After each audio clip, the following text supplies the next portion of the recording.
This is a stimulus update and daily news report, and we are coming down to the ultimate stimulus showdown between two powerful Democrats. We have Joe Manchin saying that $3.5 trillion is too high, wants to bring it down to $1.5 trillion. Meanwhile, Bernie Sanders is saying $3.5 trillion is the lowest he's going to go. He already came down from $6 trillion. What is going to happen next? I'm going to play video clips from both Bernie Sanders and Joe Manchin talking about each other, talking about the packages, what's going to happen moving forward, because if it doesn't pass at $3.5 trillion, there's many other Democrats saying that they're going to tank the infrastructure, which is the physical infrastructure, the $1 trillion package. So what is going to happen next? We'll also talk about Nancy Pelosi's new timeline, speedy timeline, according to this article, and when we're going to see things finally happen. I'll give you some other more important updates, then I'll answer the questions you leave for me in the comments. So Joe Manchin and Bernie Sanders at odds over $3.5 trillion budget resolution. What is going to happen next? Joe Manchin bluntly states he won't vote for Democrats' reconciliation bill. Bernie Sanders thinks he'll come around. So I'm going to play you video clips from both Joe Manchin and Bernie Sanders right now. First, Joe Manchin, where he stands.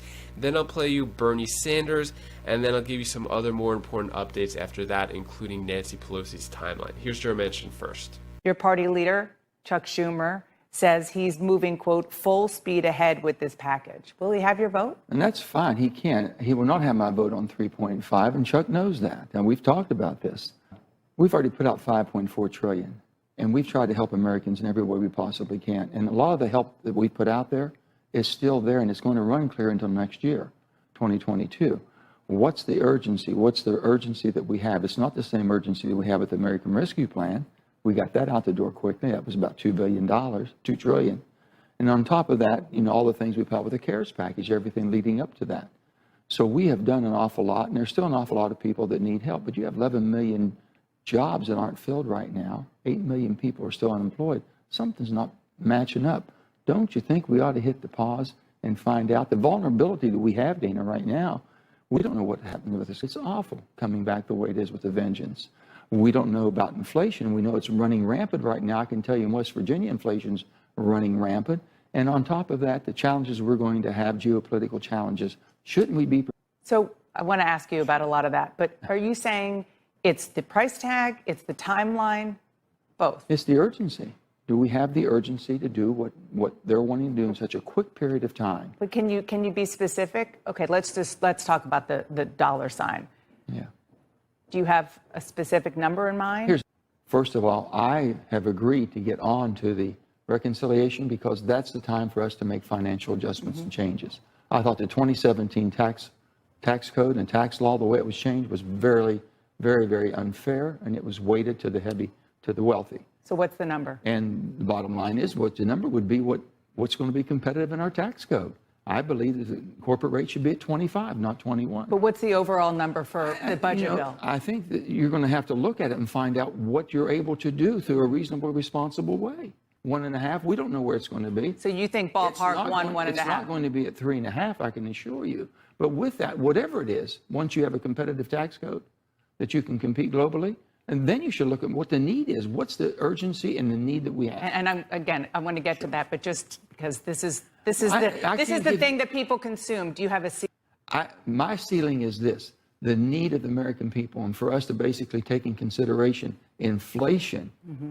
No one's concerned about the debt. Our debt as of Friday was $28.7.5 trillion.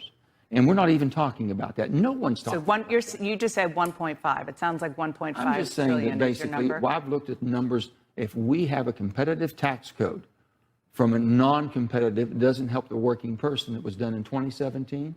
That's in the 1.5 range. Okay, if that's where it is, shouldn't you be looking at what does it take now to meet the urgent needs that we haven't already met? Okay, so let's talk about how this would be paid for. The White House Chief of Staff, Ron Klain, told me on this show last week that you are, quote, very persuadable on this budget bill because he says it will be paid for. It won't add to the debt. It won't add to inflation. Well, if you're paying for it with inflated numbers from the standpoint, is the tax code, the numbers that they're wanting to pay for it and the tax changes they want to make, Is that competitive? Does it keep us competitive or not?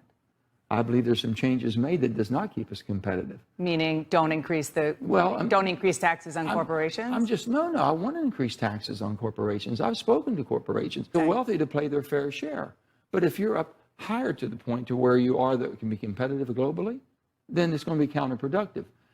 Everyone's looking at this in a whole complete different way than I think maybe I am or other people are just keeping quiet. The bottom line is, do we have the urgency to spend another $3.5 trillion right now? The most urgent thing that we have to do is get the bipartisan infrastructure bill that's gone left unattended for over 30 years. Let me know your thoughts on what Joe Manchin just said. Do you agree? Do you disagree? Anybody agree with Joe Manchin? If you look at any of the comments in any of my videos, Joe Manchin gets a lot of hate. But does anybody agree with Joe Manchin? Let me know your thoughts on that down in the comments below. Sanders says Manchin not supporting Biden's spending package is not acceptable. Of course, Bernie Sanders not happy about this.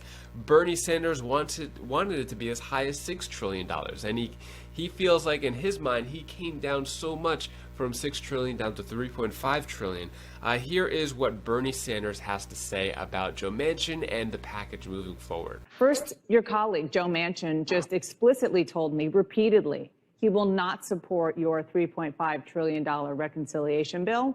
He wants to see something more in the ballpark of $1.5 trillion. Is that acceptable to you? No, it is absolutely not acceptable to me. I don't think it's acceptable to the president, to the American people, or to the overwhelming majority of the people in the Democratic caucus. Look, we worked with Senator Manchin to pass the $1.9 trillion American Rescue Plan, which was enormously consequential and helpful to working class families in getting us out of the economic disaster that befell us as a result of. I believe we're going to all sit down and work together and come up with a $3.5 trillion reconciliation bill, which deals with the enormously unmet needs of working families. You know, we've got to lower the cost of prescription for people. We've got to expand Medicare to include dental, hearing aids, and eyeglasses. We have to maintain the $300 direct payment we're giving to working parents, which have lowered childhood poverty in America by 50%. And I'll tell you what else we have got to do. The scientists will tell us that we got a few years left before there will be irreversible harm to our planet if we do not address climate change. And the truth of the matter is, Dana, as you may know, many of us made a major compromise in going from the $6 trillion bill that we wanted, supported by the overwhelming majority of Democrats, down to 3.5. Mm-hmm. And the last point that I would make on this, I know that Senator Manchin worked very hard on what's called the bipartisan infrastructure bill, $550 billion of new money to rebuild our roads and our bridges. What we have worked on is working both of those bills in tandem. They go together. And it would be a really sad state of affairs for the American people, for Congress, if both of those bills went down. Do you think that's possible, that could happen right now? Yeah. I don't think it will happen. I mean, I think, look, this is a very difficult issue. What we are trying to do in this bill is more significant for working families than any bill probably since FDR and the New Deal. I mean, we're talking about expanding Medicare. We're talking about making sure that no working family in America pays more than 7% of their income for childcare, making pre-K universal and free, putting a huge amount of money into affordable housing, creating millions of good-paying jobs, home health care, you name it. This is a consequential bill. It is hard to put a bill like this together. At the end of the day, I believe we will. Okay, and I want to ask you about more of the substance in a second, but the other thing that Senator Manchin is opposed to is the timeline. Chuck Schumer wants to have a draft of this reconciliation bill done by Wednesday. The House Speaker committed to holding a vote by September 27th. He said that's not going to happen, full stop. Are you willing to give it more time? Well, I mean, a few days here or there, it doesn't matter, but there is a sense of urgency. And the sense of urgency is that we live in a country today where the wealthiest people and the largest corporations are doing phenomenally well. while working class people are struggling all over this country in terms of health care. You know, you got 90 million people uninsured or underinsured. People can't afford to pay prescriptions, can't afford to send their kids to college. Kids are leaving school deeply in debt. You got almost 600,000 people in America who are homeless today. And you got the climate crisis. You know, Oregon is burning, California is burning, Siberia is burning. You know, people are dying in floods in New York City, unprecedented rainfall. There is a sense of urgency, which I think the American people understand. And what they want is finally, maybe, just maybe, the Congress of the United States will act for them and not just for the wealthy campaign contributors and the rich and the powerful, who, by the way, are pouring huge amounts of money. The companies, the insurance companies, fossil fuel industry, huge amounts of money in trying to defeat us. What do you think about what Bernie Sanders said? Do you agree, disagree? If you look at the comments in any of my videos, Bernie Sanders usually gets a lot of love in the comments compared to Joe Manchin. But what do you think? What do you think is going to happen here? Are they going to come to an agreement? Let me know your thoughts on that down in the comments below. Let's talk timeline. When are things actually going to start happening? It seems like it's just been months drawn out. I remember back in the day when there was a June 1st deadline, and we've blew past that months ago. What's going on here is that Pelosi pushes speedy timeline to pass massive spending package. So what is this timeline? House Speaker Nancy Pelosi told fellow Democrats in a visual conference call on Friday that she hopes to begin consideration of $3.5 trillion social welfare spending package as soon as September 20th, the day lawmakers return from their summer recess. Basically, they're going to come back from vacation and hopefully hit the ground running and start working on this. And now September 20th is when they're going to start to consider it, but Senate Democrats are on track to finish writing legislation by September 15th, Pelosi told Democrats, which leaves two chambers in a position to complete the package quickly. Quickly and Congress, two words you don't really hear too often in the same sentence. So today is the 13th, and which means the 15th is in 2 days, on Wednesday. Will it happen? We'll see.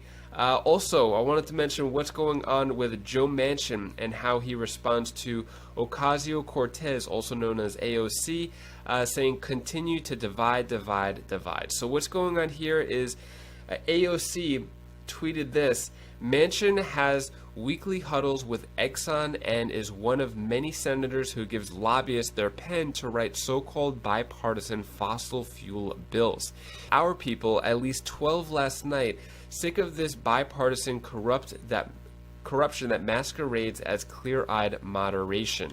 So basically calling out Joe Manchin, saying that working with Exxon and fossil fuel lobbyists to write the bills. What Joe Manchin and how he responds to this is, I don't know that young lady that well. I really don't. I've met her one time, I think, between sets here, but that's it. So we have not had any conversations. She's just speculating and saying things because she wants to. And so basically directly responding to whether or not he's working with Exxon and fossil fuel lobbyists, he says, absolutely not, absolutely not. I keep my door open for everybody. It's totally false. What do you think? What do you think about the situation? What do you think about Joe Manchin working with Exxon and lobbyists? Do you think it's true? What do you think about AOC calling him out for that? I'm not sure if she would mention that, without any base behind it. But Joe Manchin is denying it. Also, AOC threatens to tank infrastructure bill without Dems' $3.5 trillion spending plan. It would give me pleasure, is what she says. So not just AOC, but also a lot of other Democrats are threatening to tank the $1 trillion physical infrastructure bill if the $3.5 trillion does not pass. So that puts Joe Manchin in a position where he could throw away $1 billion going to his wife's commission, because that was in the first package, the physical infrastructure package. So everything could just be washed down the drain, and all of this could be for nothing. It really all depends on what's going on with Joe Manchin. Also, I mentioned this the other day, so Senate Democrats could send seniors $1,000 cash vouchers to by expanded Medicare benefits next year. That would be in the $3.5 trillion package. Also, the potential $1,400 stimulus checks for seniors would be in that $3.5 trillion package. A lot of different potentials here that could be in that $3.5 trillion package that, I don't know, it could just all blow up. Let me know your thoughts on all that. Next, I'm going to answer the questions you leave for me in the comments. Lisa Conley, why should seniors get $1,000 vouchers plus $1,400 stimulus checks? People on SSDI should get that too. So it seems that now we have families or people with kids getting stimulus. Now it looks like seniors are the next favorite in terms of getting the vouchers, potential $1,400 stimulus checks. SSDI, completely left out. I agree with you on that. Laura McGuire says, what about Tennessee? So Tennessee, the only stimulus that I know is that they have the $1,000 stimulus checks going out to teachers as of now. There could be other programs coming up in the future. Next, Sue Ward, what about senior citizens that are not drawing their Social Security as of yet? So if any seniors that are not on Social Security are not going to get that potential $1,400 stimulus check. To be clear, it's not official, the $1,400. It's a proposal like many other proposals that I mentioned. They're trying to get it in there, but it's not official yet. But it does have a lot of steam behind it. Next question comes from, how do I get rental assistance? I live in Georgia. So if you go to nlhc.org, National Low Income Housing Coalition, that's where you'll find it. Or if you type in rental assistance Georgia, you could find it from your county or the state in general. And this just goes for every state in the country too. So type in rental assistance and your city, town, county, and state, and you should be able to find a program. Take care, be safe. Thank you for watching.